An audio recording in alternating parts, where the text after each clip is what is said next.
BTV ఇది మీ TV.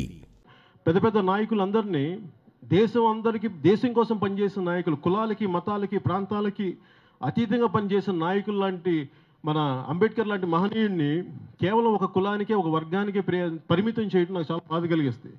నిజంగా అంబేద్కర్ మహనీయుడిని మనం అర్థం చేసుకోవాలి అంటే ఆయన కాన్స్టిట్యూషన్ అసెంబ్లీ డిబేట్స్లో ఆయన మాట్లాడిన విధానం కానీ, ఆయన జీవిత చరిత్ర కానీ, ఆయన గురించి ఆయన ఆ సిద్ధాంతాలు కానీ నిజంగా అకలింపు చేసుకొని మాట్లాడితే ఆయన ఈ దేశంలో కేవలం ఒక వర్గానికి నాయకుడిగా కదా, ఆయన ప్రతి ఒక్కరికి చాలా ప్రీతమ నాయకుడు అవుతాడు.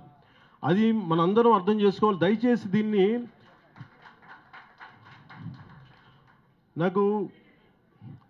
ముఖ్యంగా నాకు అల్లూరి సీతారామరాజు, నిజంగా ఈరోజు అల్లూరి సీతారామరాజు కేవలం క్షత్రియులకే నాయకుడు కదా, అది ప్రతి ఒక్కరు అర్థం చేసుకోవాలి.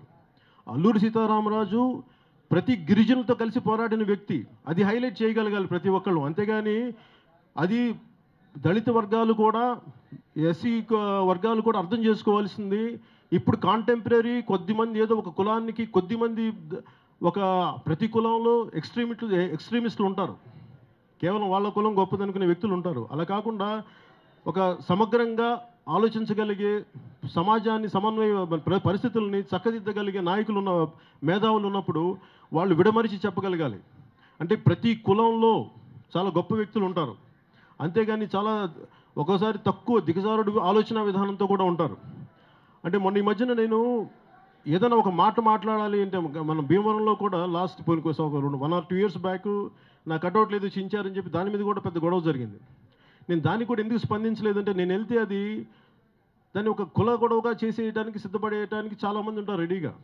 నా ఉద్దేశం ఏంటంటే, ఇక్కడ సమాజాన్ని విభజించి పాలించే రాజకీయాలు కంటిన్యూస్గా జరుగుతూనే ఉన్నాయి. ఇంకా వాటిని ఆపేసి సమాజాన్ని కలిపికట్టుగా ఉంచగలిగే రాజకీయ నాయకులు కావాలి, అలాంటి రాజకీయ ఆలోచనలు కావాలి, అలాంటి రాజకీయ వాతావరణం కల్పించాలని ప్రతి ఒక్క రాజకీయ పార్టీని మనస్ఫూర్తిగా కోరుకుంటున్నాను.